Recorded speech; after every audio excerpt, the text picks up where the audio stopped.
Welcome into another edition of Pete's Pigskin Preview presented by Meadowbrook Wealth Advisors of Raymond James. I'm Neil McCready. That is MPW digital football expert Pete DeWeese.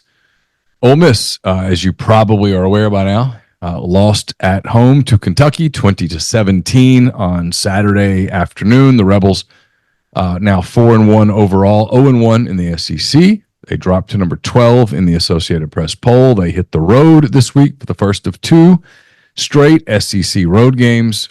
Up next, South Carolina. The Gamecocks off last weekend after beating Akron a week ago. The Gamecocks 3-1 overall, 1-1 in the SEC, having defeated the same Kentucky Wildcats at home, or in Lexington, I should say, and then lost at home in a very narrow 36-33, somewhat controversial game to the LSU Tigers.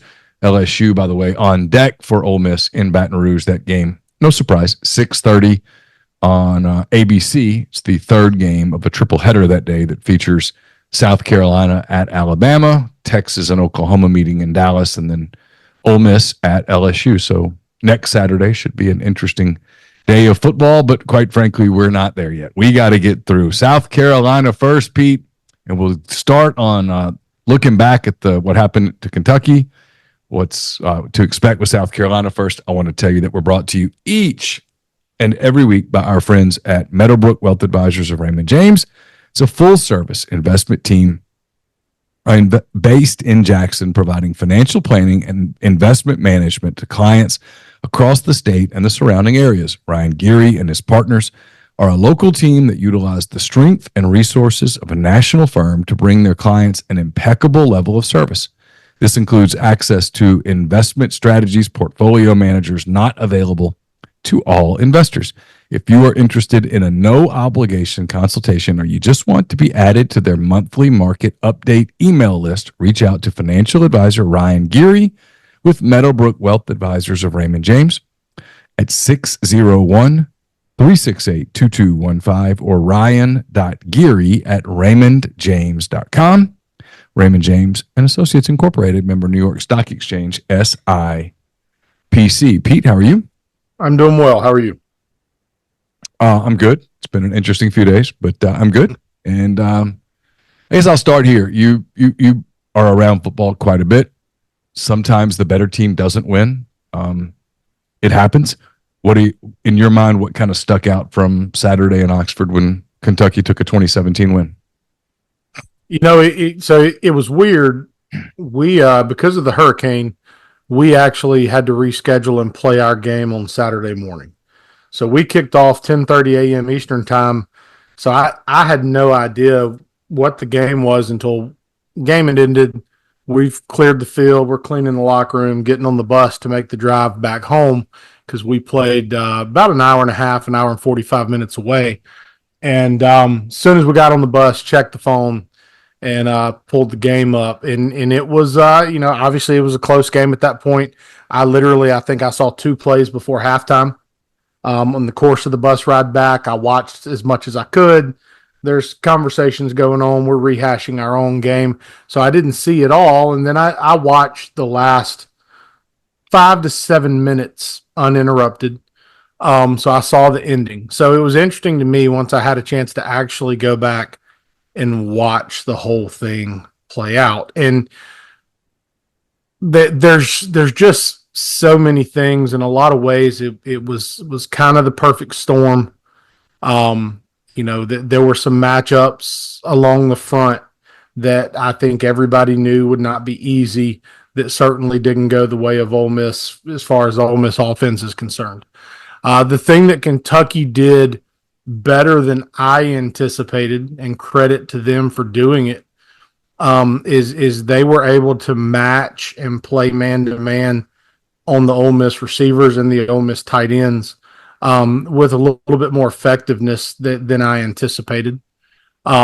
Jackson Dart early felt the rush, and sometimes when that starts creeping in early, it triggers that clock to start going off early in the head, and I think that happened with Jackson, and I think he was uncomfortable in the pocket. There were times where Ole Miss had guys open and he wasn't able to take advantage of it. There were times where they were able to find some things in the run game, but it wasn't always easy going for them, which is something we talked about a little bit last week. The Ole Miss defense, they're good. Yeah. They are. They're good. They are handsy. They get penalties at inopportune times. It finally costs them. But does that become a reputational thing, by the way? So yeah, I do think, and I read your column today, the what he said and maybe what he meant, and I think you're right. Is it early? Maybe, but there is something to that. I firmly believe it.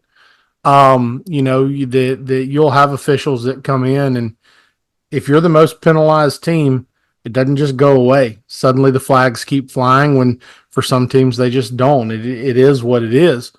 So I do think that can definitely play a factor. But at the same time, it's also can be somewhat legitimate, with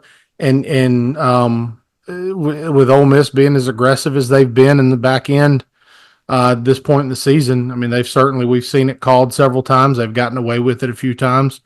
But it's something that they're going to have to address because teams are going to continue to attack down the field.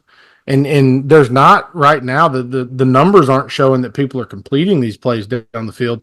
The numbers are showing they're converting because of the penalties, and so that's certainly something that they have to address. But ultimately, it was kind of the perfect storm of what could go wrong, especially offensively for Ole Miss, but also to Kentucky. Yeah. Because I do think that they're a defense that are going to give a lot of people problems. Ole Miss struggled at times to get going and get into their tempo. Those are the type of things I think they needed and anticipated needing and being able to do effectively to be successful in this game. I don't say this just to blow sunshine, but it's true. I thought about it. Started thinking about second quarter as it became an interesting game.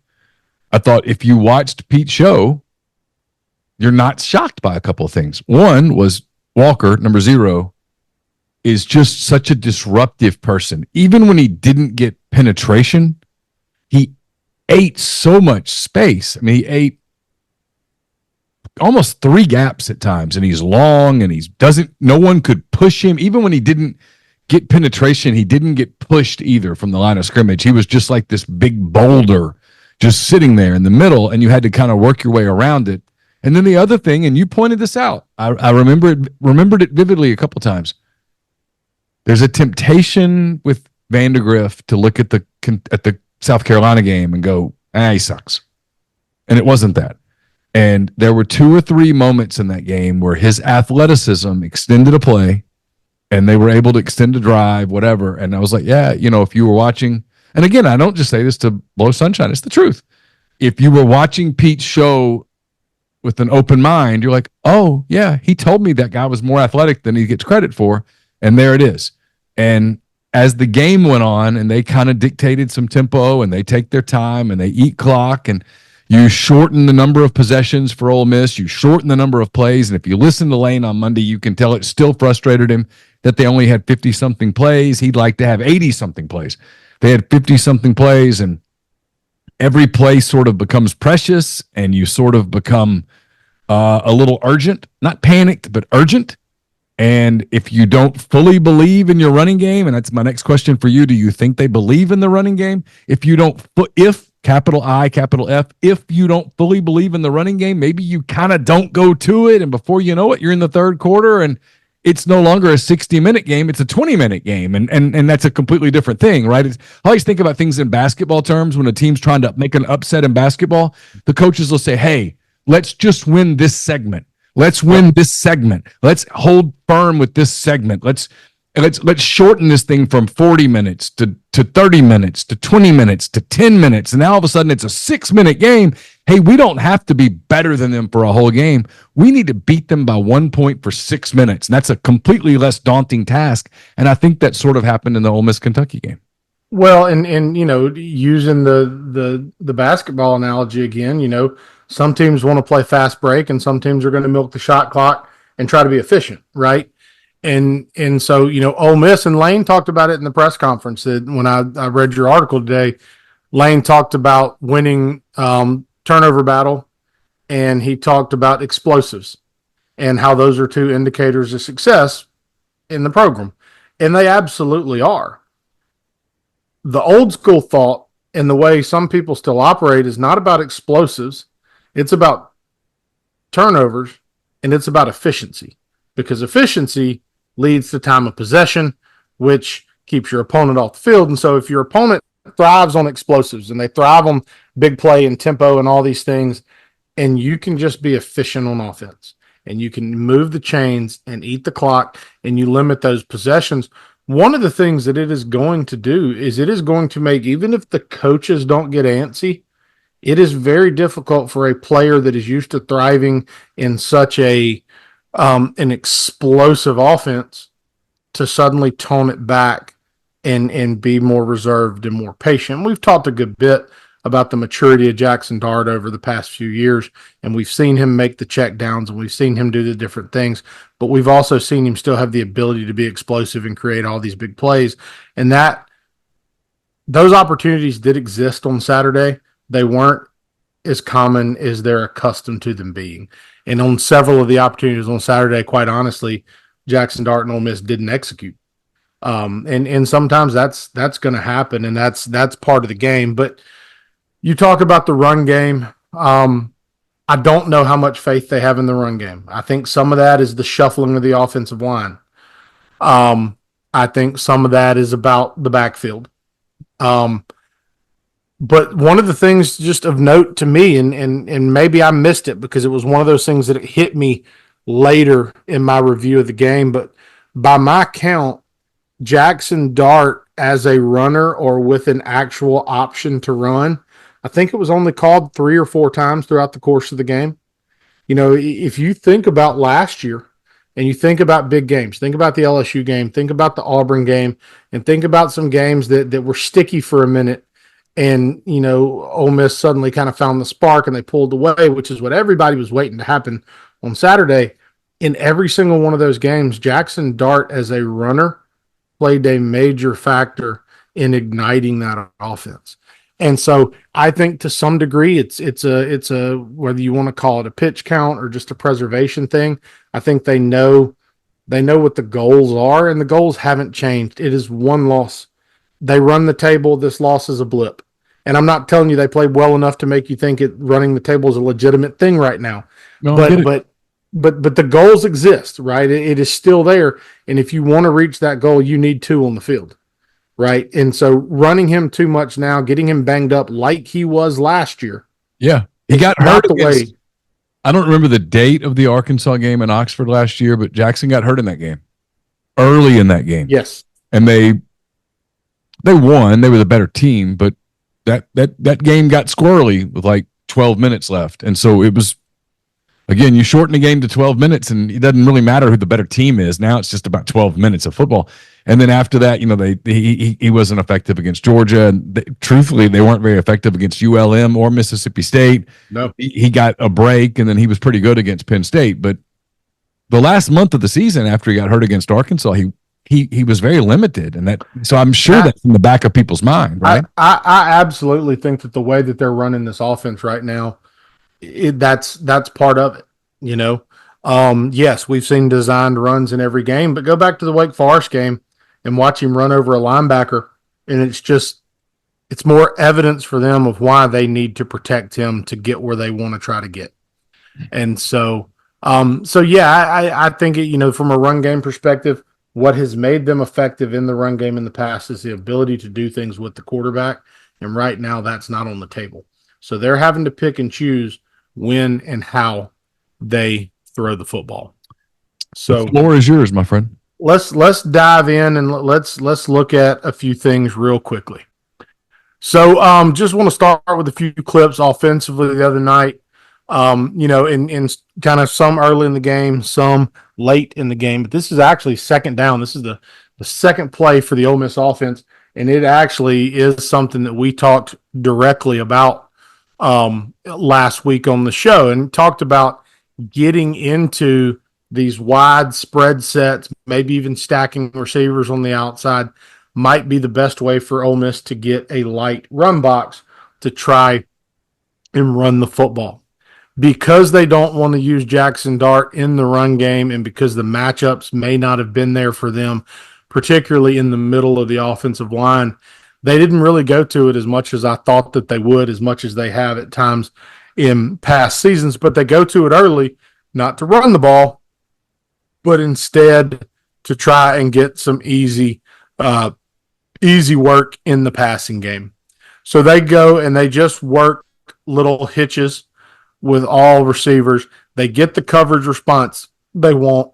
Dart picks the boundary side of the field. They put the flat defender in a bind. He kind of splits the two player, and they're able to get just an easy throw to Caden Lee to get the sticks moving. Second play of the game.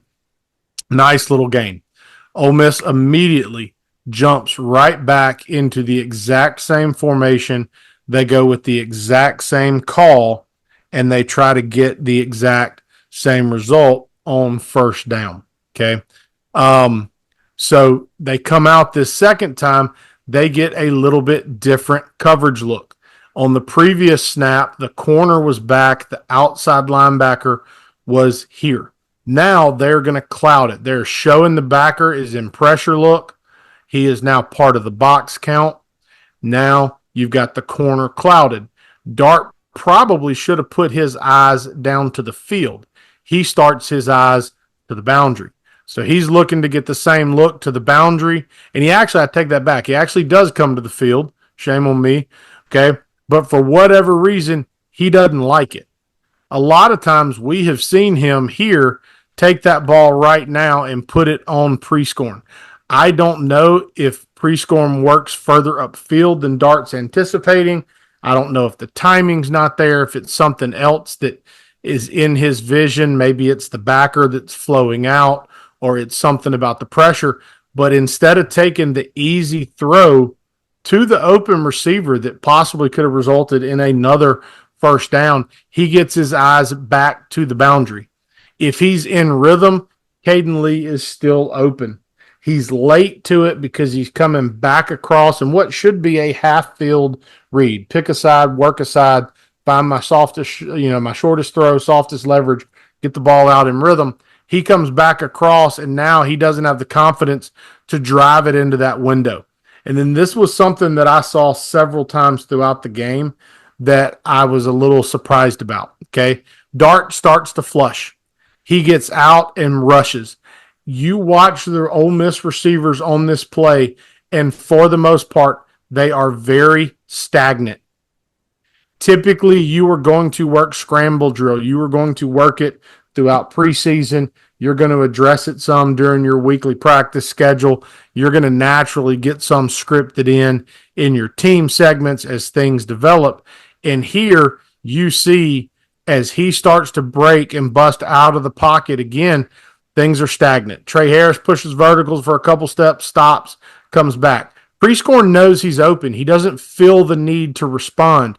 Typically, you would want this guy to either push vertical, or if the outside pushes vertical, to kind of replace that space. They get neither. And so they just sit stagnant. Everything's covered. And he actually does a good job to find Parrish, who is the one guy that does go and make himself a viable option for the quarterback. But there were a few times where Dart got outside of the pocket, and I just felt like the receivers did nothing to help him. The biggest exception to that was the long pass to Pigskin near the end of the game that gave them a chance.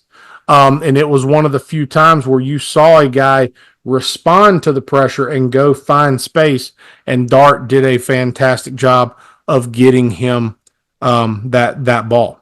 Okay, skipping forward a little bit more in the drive. Okay, you're looking at a 3rd and 5 here by Ole Miss. Okay, and this is something that Ole Miss has done a couple of times throughout the season. It's been one of their tempo calls, something they've gotten into, and it's something that they've done in the past as well.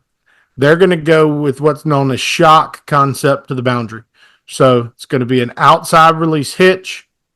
You're going to slot fade your number 2 receiver, and you're going to work a stick route with your number 3 receiver. To the boundary, they're going to work what in West Coast terminology is often referred to as dragon, which is a double slant look to the field. Okay. If Dart gets a press look, he is probably going to throw the slot fade here and try and take the matchup. If he gets an off man look, he is probably going to work his backside slants. And typically, most teams with college hashes, especially, they are going to put the 3-man side of the formation to the wide side of the field. You want to create space for your number 3 receiver on the stick route. Because Ole Miss puts it into the boundary versus a zone look, you don't have a ton of space to operate now to a 3-man side into the short side of the field. So in a lot of ways, you highly increase the probability of forcing him to work the field. So if you do the math, if you were to cut the formation in half, right here, you have 3 defenders over 2 receivers, both receivers playing man-to-man technique here, and then you have 4 defenders over 3 receivers to the boundary. They're outnumbered in the passing game right now, okay? Dart looks to the boundary here, and I don't know if he is thinking that he is going to be able to take the vertical shot to Wells. Wells expands. That allows 54, the linebacker, to push right out to the running back, and the number 2 is pushed out of the box. They've done what's called pulled the string. The 2 backers have adjusted. They have bumped themselves out so that they can now adjust to these routes. Dart probably would have had better success in theory coming backside, but you watch the routes to the bottom of the screen, and neither route is going to win. That they are 100% sitting on game plan right here, trusting that they believe they know what's coming. You see from a rush standpoint, they rush 3, and then they're going to pop the end out from the boundary to play the draw. They're 100% playing the breakdown right here. So when you talk about adjustments and you talk about schemes and from week to week, teams getting indicators and getting things in their game plan that they learn from, there's not a doubt in my mind that when Ole Miss pops out and empty in this third and medium situation, right now the call is going in and they know what to expect because they are sitting on top of everything. They're there for the draw. And look, we talked about it last week. We talked about Zero. We talked about how athletic he is. And you watch right here, he takes this left arm and he is going to lift the elbow of the guard to get the guard off balance completely right there. And what he's actually trying to do is set the pick on Pettis to allow the stunt to come back inside. Again, that's as much of a quarterback draw protector as it is a pass rush move. But because he gets the guard so off balance and Pettis is vertical in his set, then that just opens it up for Zero to get a free shot to the quarterback. Dart goes to step up, and 8 is right there in his lap, and there's just nowhere to go. It is a comedy of errors from it's great recognition and execution from Kentucky's defense. Can't take that away from them. But it is also clearly a sign that, the coaching staff, the call, everything about what Kentucky was expecting on that snap is exactly what they got, and their players were able to execute. Skipping forward a little bit, okay? I thought this was interesting. This is something that we've seen Ole Miss use in the past. That they love their different variations of crossing concepts, and this is no different. They are going to take Trey Harris, they're going to isolate him, and they are going to push him on this post.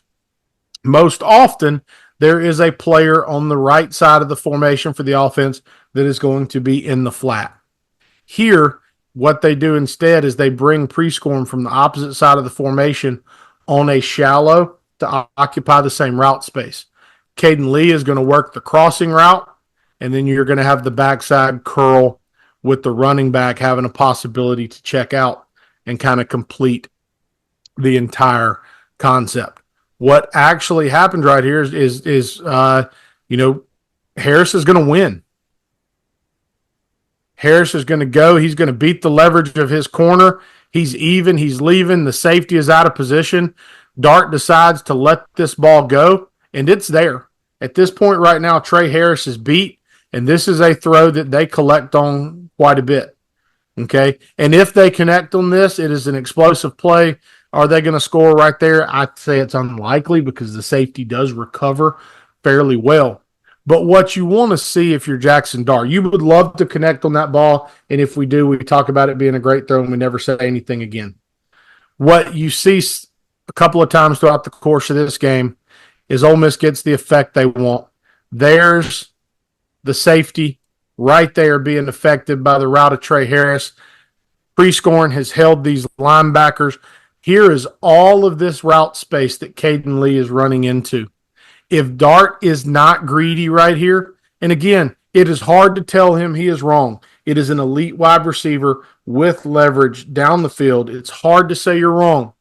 But if he takes the throw to Lee right here, he's got a super high percentage play developing. Super high, much greater than throwing that post versus a middle field closed coverage. If he drops that ball somewhere in this window, Caden Lee catches that ball, he might score. And the safety probably has more awareness of him because, had the ball not be thrown to Harris right there. But again, you are unlocking the explosive plays that we have seen so much from the Ole Miss offense. So what's Ole Miss's response after this play? You just miss it, but holy hell, you realize you're wide open. So what do? You call the exact same play again the very next snap. Same motion, everything presents the same. Now it's Juice Wells down here. It's not Trey Harris. The coverage has changed now. It's not one high. There are two high safeties now. Okay? Wells takes the same route. Now they actually are going to spin this safety down. And again, now the ball really should have been thrown to Wells, but protection doesn't allow it. Okay? If protection is clean here, like it had been on the previous snap, Wells is more open right now than Trey Harris was on the play before, and that is a touchdown if you connect on it. But he got flushed. Because of pressure. Now, when you feel pressure, you have release routes. There are routes built in to protect the quarterback when he feels the rush. That route in this scenario is Caden Prescorn. Right now, you would love to see Jackson Dart get big on his back foot and put this ball right here to Prescorn. Is it a touchdown? No. It is probably a 7-yard gain at minimum, right? The safety's going to come down. He is going to play it, but you're putting it in a reliable receiver's hand. Even now, as he flushes, Prescorn turns his head because I think he can still get to the 45-yard for him or if Prescorn's expecting him to run right here. But regardless, again, you look a little bit at just kind of how stagnant things get a little bit. He finally does turn up, and it's an effective run. I think he gets 6 or 7 yards right there. But you would love to see the execution be a little bit more crisp on either of those snaps out of the Ole Miss offense. From a rush standpoint, they overloaded the protection right here. Okay, they're going to bring 3 guys off of one side right here. Okay, and it can be tough to sort out. It's a traditional blitz. It's not something that's crazy uncommon. 71, the left guard, does a nice job. He is working down, and he and the center are working this stack. When the nose goes away and he feels the Mike linebacker start to work weak, 71 is going to set, and then he is going to kick back out right now for the end. What you need is your left tackle feel that pressure right there and now get back out for 54, and you need your tailback to get out for the edge rusher, which is number 2, which Parrish does a decent job of. Now, Pettis doesn't anchor very well in his bull rush. He gets a really nice long arm from number 13 from Kentucky. Again, Pettis is a massive human being.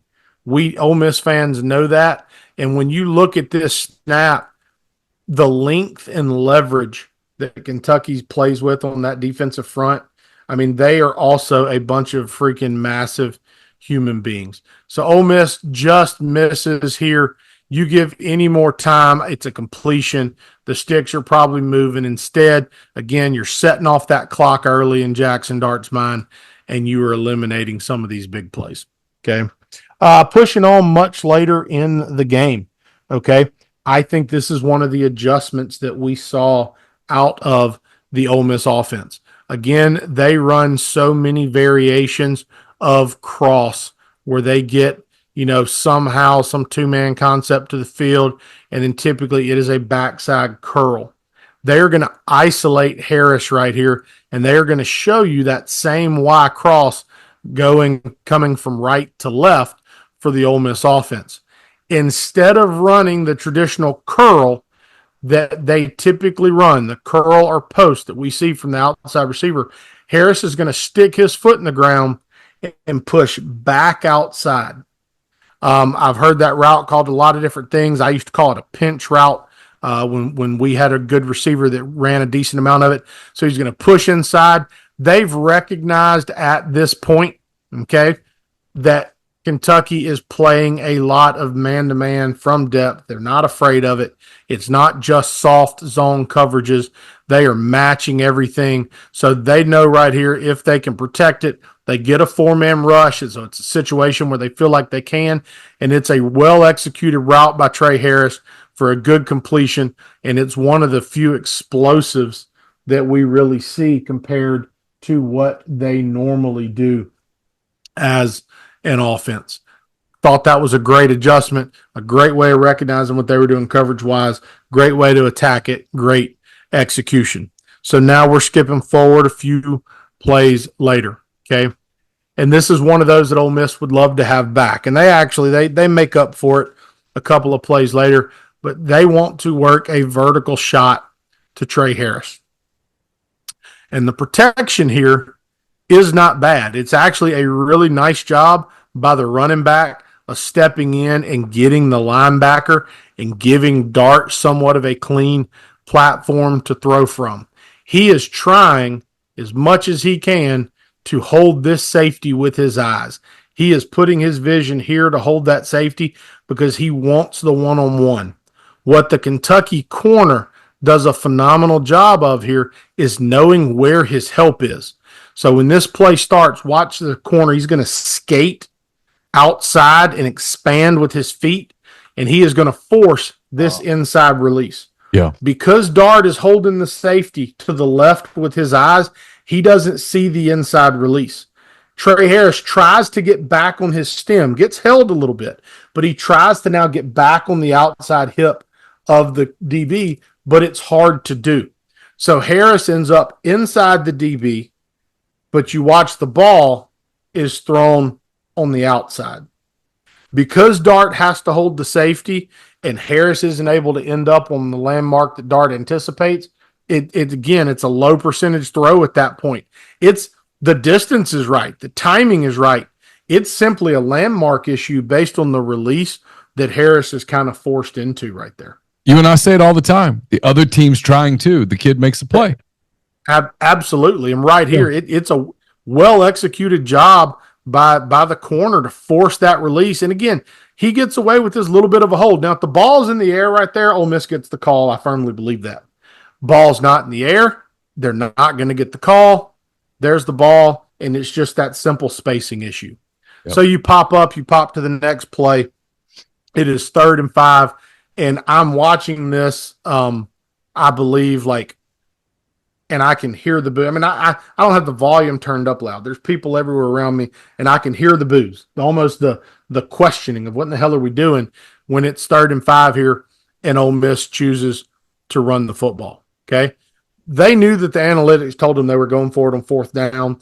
They were trying to get a light run box, and quite honestly, the scheme should have worked, okay? They're going to slant the front here. What pre-snap here, and this is a situation, honestly, where I think the tempo hurt Ole Miss. The defense isn't set, which means the offensive line probably hasn't fully communicated what's going on. What they're trying to do here is put pre-scoring here, and pre-snap, you were thinking that these two are working for those two. These two are working for those two. and you're going to be solo right there. Well, when the defensive front slants here, now the combos change. It's these two for these two, which is easy in theory. Now it means that these two are probably going to end up working here. So what ends up happening here is he slants, you see 71 buries his head, and now his shoulders get turned. McIntyre doesn't do a bad job right here. He is lateral. He recognizes the slant, and he tries to ricochet back because he expects the slant from the backside now. So he tries to ricochet back to it there. If 71 stays square and doesn't allow his shoulders to turn, he works up to 54. And if 61 gets anything on number 2, Ole Miss is off and running. They're in their tempo, and they are getting a big play. Because 71 turns, he has no chance to get to 54, and 54 does a nice job making the tackle in the open field right there. Okay? But you have to believe if he can stay square and get that block, I honestly think what ends up happening is whether the cut happens here or here, Ole Miss has a chance at a good gain. Clearly, they don't get it. So that now brings up the very next play, which is the 4th down that Ole Miss does turn into the major touchdown. It's a nice, again, it's a nice scheme complement. It's something that Ole Miss has been doing. One of their primary concepts when the tight end is on the inside and the receivers are on the outside is the inside guy, the tight end, is going to run a little hitch, try to grab the defender, pull him outside, while the outside receiver runs a dig. Okay, they call it, I believe they call it spin. Okay, here with the tight end on the outside, now the routes stay the same. It's just inverted. So now he's going to run the hitch, and now he's going to run the dig. Because they're playing so much match, so much man-to-man, they are now going to isolate Trey Harris, not on the corner, but on one of their safeties. So they get the exact intended consequence they want. Harris does a nice job. He sets his guy up. He gets him to turn his hips. Once that corner turns his hips, he knows I can break inside now. There's the leverage, and then from that point, it's just God-given ability and acceleration, and he's able to go turn it into an explosive play. You know, as the game goes on and you get into the fourth quarter, it's a lot more the same. It's just little misses. It's a block here. It's a misread by Dart here. It's just one thing about pass protection that ends up being errant. I don't have a lot to say about the Ole Miss defense, but I want to get on my horse for 30 seconds. We talked about the penalties already. One of the things that I do see quite a bit, and you see it on social media and you see it on message boards, and you hear people talking, why don't we ever look back and play the ball? The worst play for the Ole Miss defense all day on Saturday was because a DB looked back to play the ball. This is the long completion to Barry and Brown near the end of the game that ends up resulting in the go-ahead touchdown for Kentucky. So you can see right here, here's Brown on the outside, one-on-one in coverage. And I'm actually going to go to the end zone a little bit, and it's kind of hard to see. But at the last second, you see the DB, and let me go ahead and switch to the end zone. And I really wish I had the television copy for this particular play because they showed a great picture of it on the television copy. But if you look right here, here's Brown coming into play. There's the receiver. That is his chin strap. That white is his chin strap, which means his eyes are up. When my eyes are up, I cannot adjust to the receiver. If I don't see the ball, if I mistime it, if it's out of my vision, whatever that piece looks like, then I am allowing an opportunity for separation and adjustment. There is a time to look back, and it is hard sometimes because he is in phase. He is on the hip of the receiver. This is a perfectly thrown ball. Slight push by Barry and Brown, but as soon as the corner looks up to find that football, now as the ball ends up on the outside shoulder and the receiver fades away, he has lost all of the position that he had. Had he never looked back, we can play what ifs all day long, and I sure as hell can't tell you what would have happened. If he never looks up for that ball, waits, he feels the separation, he leans, and when he finally sees the hands go up, you play through those hands, and the likelihood of an incomplete goes up. The risk reward for looking back on that type of a play can it change a game for a defense? Absolutely. It can also be an absolute dagger in the heart of the defense. And that is 100% what happened right here. And so when you talk about why don't we ever look back, looking back is not always the path to victory. Now, great job getting him on the ground. He's a kid that can absolutely run. And then, kind of moving down to just the next couple of plays. And you know what? Not to interrupt, but I always just like to remind people of this. I'm not trying to be a jerk, but it's a hell of a throw. Like if that ball's thrown just a little less, if it's off just a hair, it's an incomplete pass. It's the best ball he's thrown all year long. And that's not a knock on. That's not No, but it goes back to he's a 5-star kid that everybody recruited, and there's a reason. Is because it's that type of arm talent is in him. He doesn't display it all the time, but it's there. It exists. In that moment, he made that play. Listen, you're talking about a kid. He played for his dad, who's been very successful as a high school football coach. His quarterback coach was Mark Richt's son, John Richt. He is a well-schooled, tooled kid that wasn't going to see the field because Georgia had a stack of those kids. And he went and found another place. And I'm not even going to tell you it's the offense that suits him the best. But he has ability. That's 1,000%. He could have gone almost anywhere out of high school. And the truth is he could have picked up the phone and gone almost anywhere in the portal. Absolutely.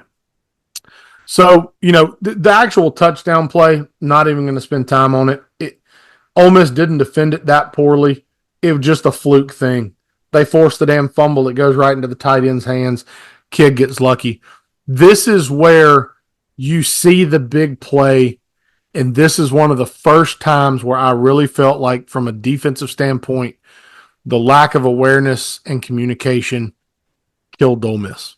So here they're going to get into an unbalanced set. So this is actually an extra offensive lineman. This is a tight end now to the nub side. So you have center, guard, tight end, and then you have this tight end wing. They're doing it to get an extra body over here, some extra weight, and they are going to run counter back to that side, but they're going to window dress it with motion. And Ole Miss does so much on the back end, plays man-to-man. When the motion happens here, you can see the communication they don't get. It looks like the linebacker is trying to get the safety to come down. He is waving down with his hand. Instead, the safety rolls back. So when they come and run counter back to the other side and the ball ends up spilling to the outside, there is no one there for it because the safety chased the motion. Ole Miss has 4 defenders on the motion right now, and no alley support on the backside. I am not entirely sure what number one, if his job is to dent or spill this kick out block. He comes down the line, he takes it on, he dents it. It doesn't fully spill the ball, but the tight end that's pulling gets around, and they are able to now get the log on number 11. Paul kind of gets held up for just a moment.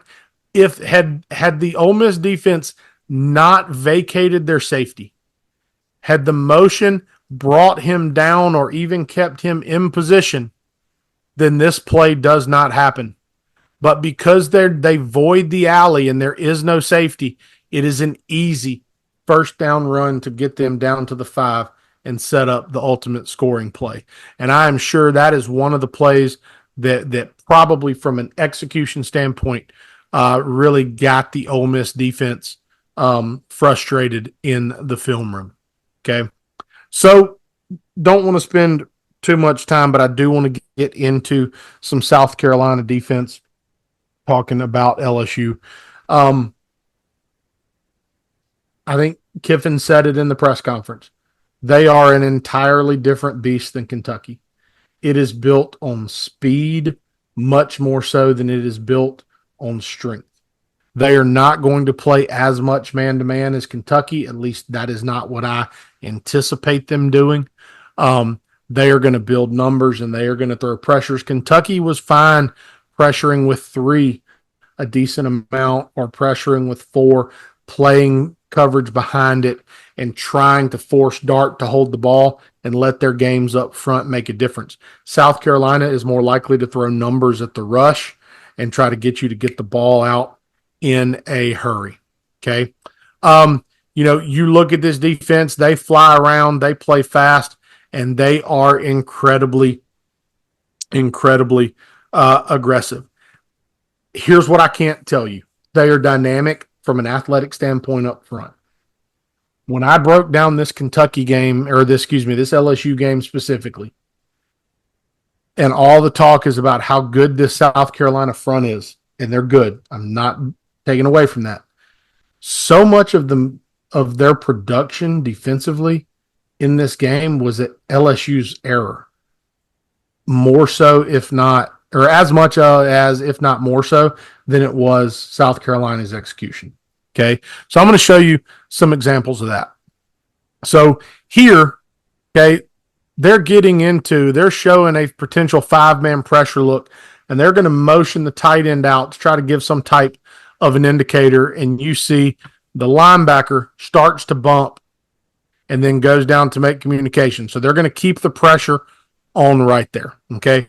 Right now, he is choosing, and you can actually see the left tackle. He is trying to tell Nussmeier or tell the running back, we have to account for him in the pressure. He is pointing him out right now. Nussmeier doesn't see it. The running back doesn't see it. So as the play starts and the offensive line is going to slide, I don't know if 66 is expecting 18 to work outside or if he's supposed to be working out there.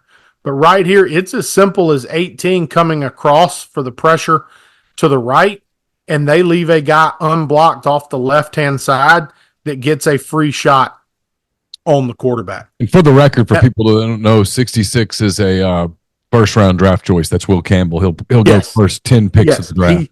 He will be a high draft pick. LSU has the look they want. They've schemed it up. They have an easy read and an easy completion in the flat, but the unblocked defender that they get to late does enough to affect the arm, affect the throw, and it is now an incomplete pass. Okay. All right. Coming back to it. All right. A couple of next drive, I believe, in the game. They're going to motion across. They are going to 7-man protect, and they are going to try to put the ball down the field on a shot play. Now, in some regards, this is, they're trying to be aggressive and take a shot, and South Carolina is 100% in the right coverage for this particular concept. They're trying to push this player down the field, bring this cross behind him from the backside. They've got this little slant route underneath, and they're just in the right coverage. Now you go to the actual protection. They get the tight end matched up on one of the most dynamic players on that front. And that is a poor matchup that you are not going to win very often. And quite honestly, bringing him in motion and snapping this ball before he can get set 100% puts him in an adverse situation. You teach in pass pro, you want to play with your feet and hips and shoulders square as much as you can. By snapping this ball early, not only is it not an ideal matchup, right now you have given a soft hip for the pass rush. And that is exactly what you see right here. Now, the actual pocket is not bad. If he climbs this pocket now and climbs up, there is an escape route with nobody there for him. There is also a window. This receiver on the backside should be working to do what's called stair step his defender. So he's working inside. Now he starts to push vertical. That's the stair step aspect of the route versus man to man. And now when he's here, he should break flat to create separation. If Nuss can climb the pocket now and not be too deep and not set too deep in the pocket, and the receiver breaks flat, it is an easy completion. Here, again, the scheme design doesn't put the tight end in a great matchup or in great position to execute the matchup. He goes to step up. He's getting pulled down from behind, and now the ball floats and it turns into an interception. Now they get the horse collar. They get bailed out a little bit, I believe. I mean, it's the right call, but man. Yeah. So, I put this particular one on here because it's very similar to some scheme-wise things that we see out of Ole Miss, okay? It is just a crash cross. So they're going to come across and they're going to run a little inverted smash.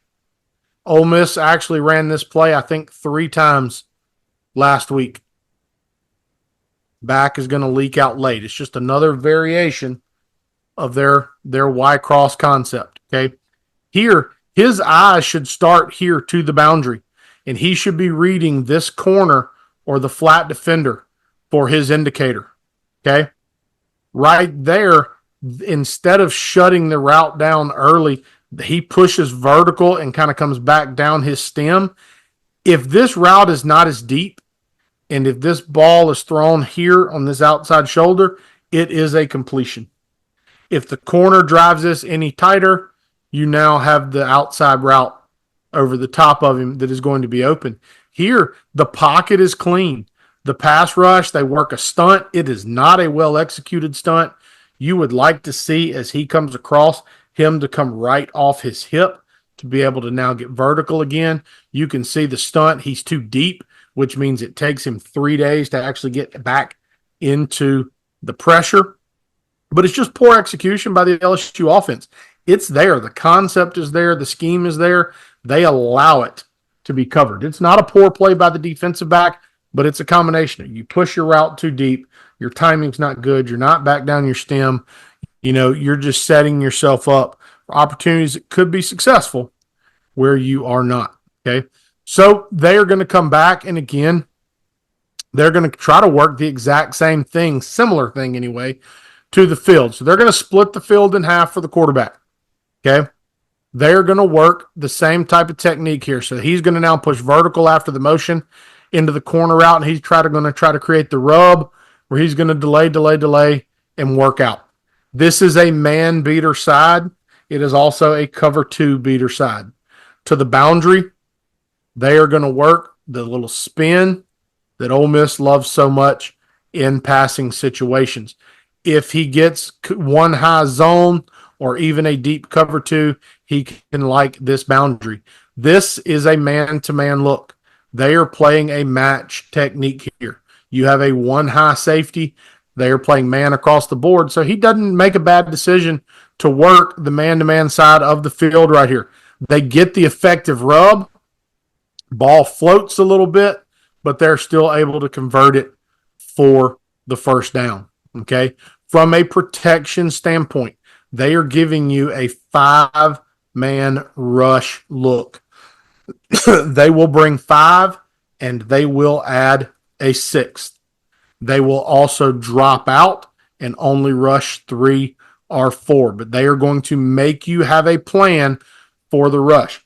Here, LSU gets into what's known as a bob or a big-on-big protection. So that means they are going to isolate one-on-one with all 5 guys at the line of scrimmage. You isolate your tailback now on the lone linebacker in the box. It forces you to kind of play on an island, but if you get into a situation where 50 sets, 91 works outside, and 5 comes back underneath, these 2 now have to have the ability to pass that off. As they get into some intricate stunt games, it can cause some problems in the rush. LSU does not do a bad job here. Big thing to me when they're in this rush is they like bull rush. You can see it happening in several spots, especially in the middle. They are trying to squeeze the pocket. They are trying to force the ball out quickly and make him get it out as quickly as he can because they know the coverage behind it needs and requires some urgency. Ole Miss is going to have to handle those type of looks. Okay? How do you compare similar look right here? Pete, how do you compare Ole Miss's offensive line to LSU's offensive front from what you've seen so far? I have not watched enough LSU to tell you is Okay. the God's honest truth.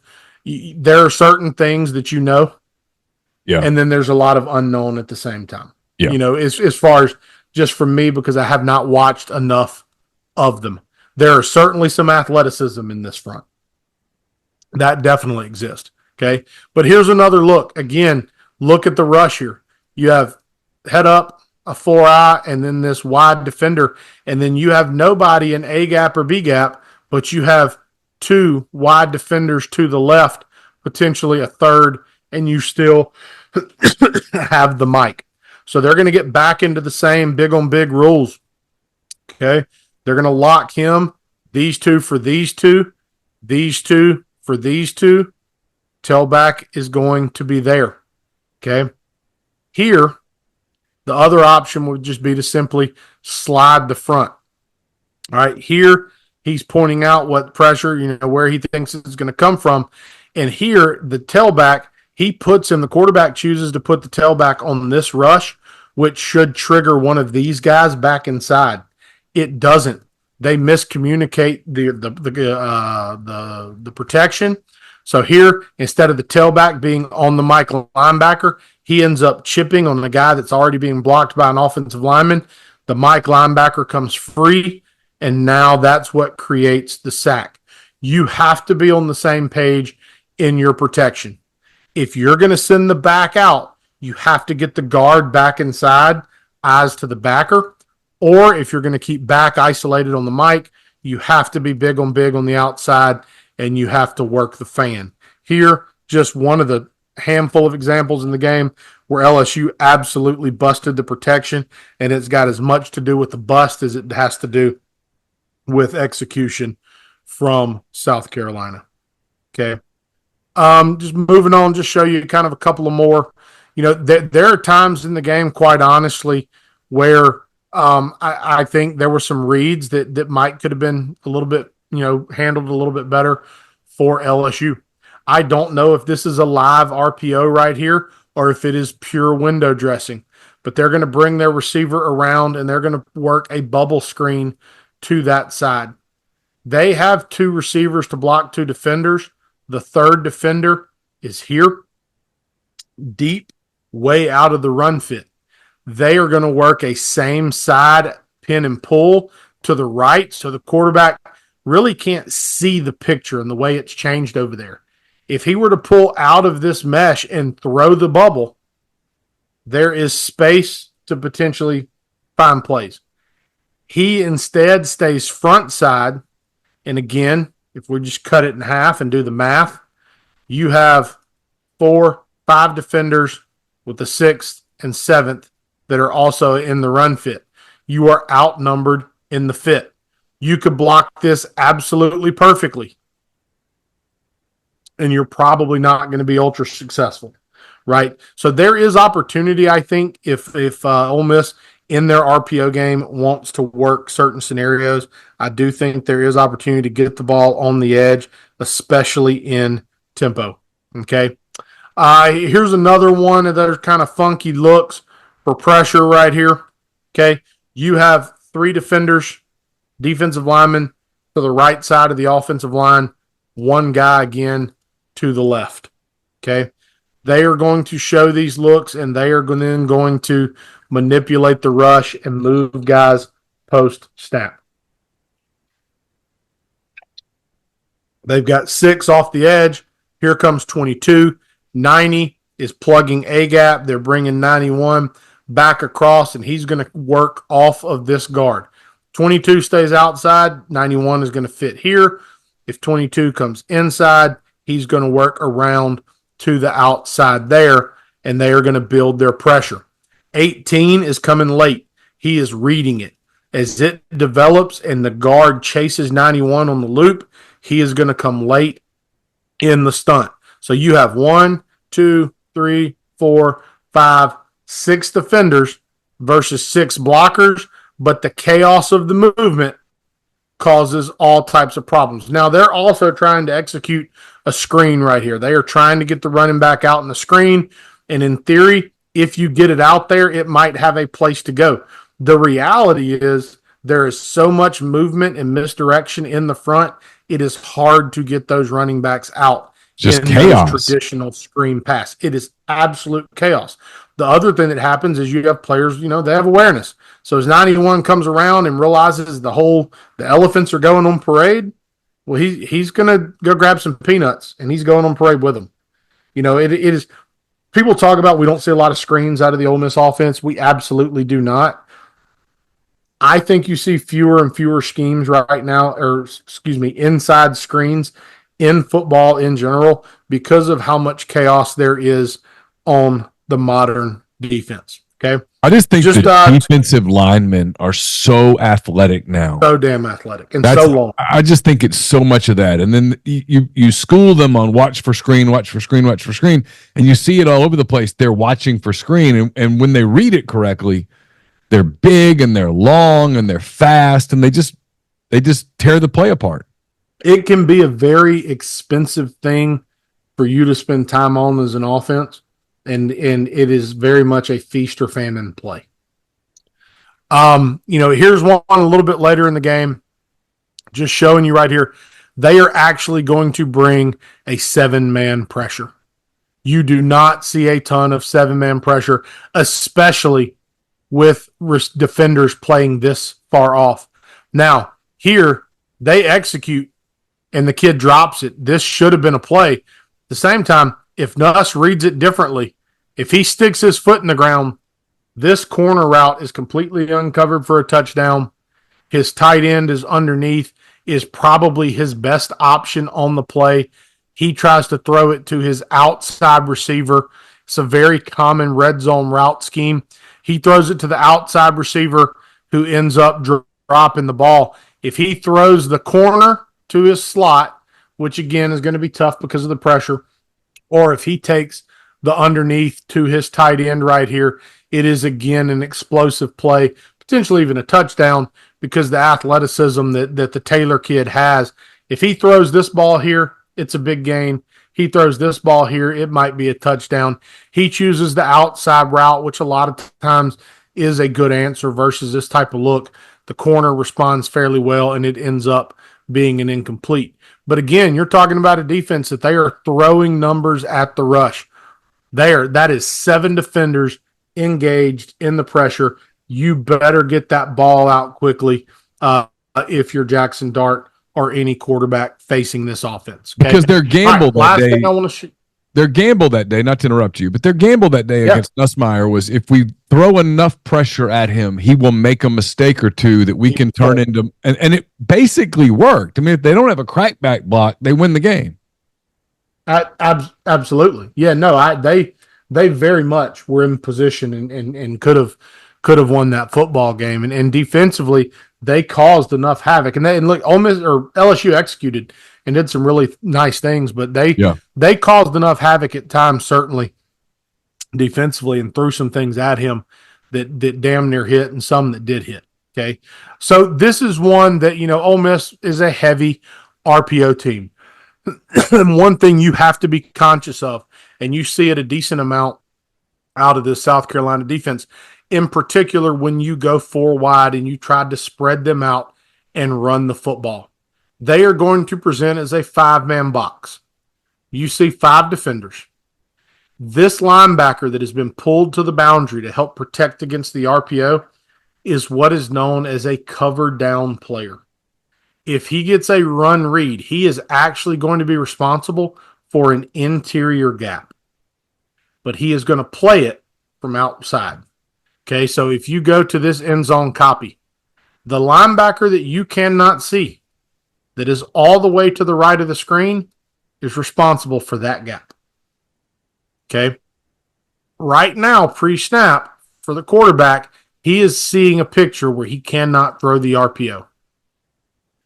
You see the back moves. Here comes zero. He pops into the screen. The backers adjust just a little bit, but he's still in position. I can hold and help defend the curl. I can also cover back down into A gap. So here, ball is snapped. There's the run play. His eyes are here to this side of the field.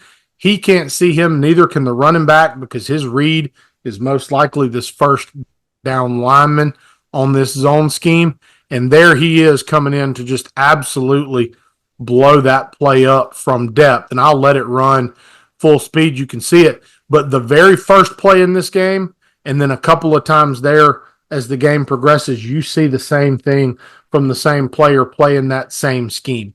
Okay. So they're going to do everything they can to prevent the idea of the easy pre-snap RPO when you spread them out, and then they are going to cover down and try to find numbers in the box by adding players from different space. It is a good scheme. It is an aggressive scheme. And, it is not going to, not just going to be the easiest time for Ole Miss, but if Ole Miss can handle the chaos that is Williams-Brice Stadium of being on the road, and the biggest thing to me is you cannot lose the Kentucky game twice. Mm-hmm. And we talked about that last year after the Georgia game. Mm-hmm. If you lose the Kentucky game twice, if you show up Saturday so butthurt and focused on that, good things are not going to happen. No, you got to let it go. It's done. Absolutely. It doesn't matter whether you look back and go, if we just done this. It's the Hugh Freeze thing with the Arkansas game, on the Tuesday where he goes, if we played that game 10, well, you don't play it 10 more times, dude. That's not how it works. And so instead of being forward focused, you're backward focused. And they lost to Oklahoma, I think in large part because they lost to Arkansas. And so, Ole Miss has to avoid that. Kentucky got them. It's a W forever and ever and ever and ever and ever. And, I made this analogy. It's 2003, a long, long time ago. I was young, had a little more hair than I do now, not much. I was basically covering LSU as a beat writer. It was mid-October, and they played in Tiger Stadium against Florida. It's Chris Leak and those guys. LSU was better than Florida, but Florida won the game, and it wasn't particularly close. I mean, it's kind of an ass kicking. I don't remember exactly because I was writing as fast as I could because the Cubs were playing Game 4 of the National League Championship Series that night. And there was a lot of people around LSU, beat writers that were fans and stuff that were like, that's it. This team's done. They're done. Well, they didn't lose again. But they learned a lot from that Florida loss. It was humbling. They got their ass kicked that day, but they learned a lot. Won the national championship. I'm not saying Ole Miss is going to win the national championship. There's a lot that has to be fixed before Ole Miss can win the national championship. But this is a huge game Saturday because emotionally, mentally, you've got to let Kentucky go. You got to tip your hat and move on. And frankly, if you're an Ole Miss fan, you got to tip your hat. Hope Kentucky wins a whole bunch of football games the rest of the way. And hope you win. You need Kentucky to be an 8-4, 9-3 team. You don't need Kentucky to be 5-7. You need Kentucky to go win games. And then that loss doesn't look as bad. It's why last week you needed Georgia to beat Alabama. You needed Arkansas to beat Texas A&M. You need Florida to beat UCF Saturday. You need stuff to happen now because you're not going 12-0. That's not on the table anymore. And so you've got to, if you're going to make the playoff, you only can lose one more game, and you need your losses to be as pretty as possible. Absolutely. And so, this is a big, big moment. I think it's the biggest game in the Lane Kiffin era at Ole Miss in terms of big picture, bigger than the Peach Bowl, bigger than a lot of games. I think this is huge because a win, and you get ready for LSU next week, and you have a shot to kind of almost trade a win over LSU for a loss to Kentucky, which is not really how it works, but whatever. You get my point. Or you lose Saturday, and it gets kind of squirrely. I mean, where it's really, really hard to say, okay, well, this team that lost to Kentucky, that lost to South Carolina is going to win out. I mean, sure, it's possible. but no one's betting on it at that point, right? Mathematically, this is a big, big moment, and we're going to find out a lot about this team's character and mettle and maturity and those kind of things. No, I think you're right, and I do. I will say this: you definitely need Kentucky to be a good football team. I do think there's something to. You didn't want it to happen. Is an early loss better than a late loss? Mm-hmm. Because if it's an early loss and you play well for the rest of the season, it goes away a little bit. You know, a late slip up to a team that people think you're better than, Yeah, sits on the mind of pollsters. It sits on the mind of decision makers. you're better off losing at home to Kentucky early in the season than late in the season at, say, Arkansas or Florida, where Yes. people go, how'd that happen? And then it's fresh. And then here's the other thing, Pete, and this won't be popular, but I don't care. It is what it is. This team, fan base, kind of everybody was getting cocky. Absolutely. I mean, the SEC's a bear, man. I mean, you've been around it a long time. I've been around it longer than I'd like to think about it. This league's a bear. I mean, it'll humble you so fast. And sometimes that humility ends up being a great thing. I mean, it locks you in. Because now when coaches look at kids and go, hey, I know what you think about this team. I know they lost to South Carolina by 25 points, but they can beat you. They can. You don't believe it, but I'm telling you, they can. They can shorten this game, make it a 10-minute game, and beat you. And maybe the lesson gets learned. And if it does, it was worth it. Because, look, that game against Oklahoma at home, in a world where you beat South Carolina and beat LSU, that game against Oklahoma at home, Oklahoma's salty on defense now. That game at Arkansas can get weird. That game at Florida can get weird. As crazy as it sounds, the Egg Bowl can get weird. And you got to have respect for the other team. You've got to be completely focused against SEC teams because they all have SEC players. They're all capable in spots of hurting you.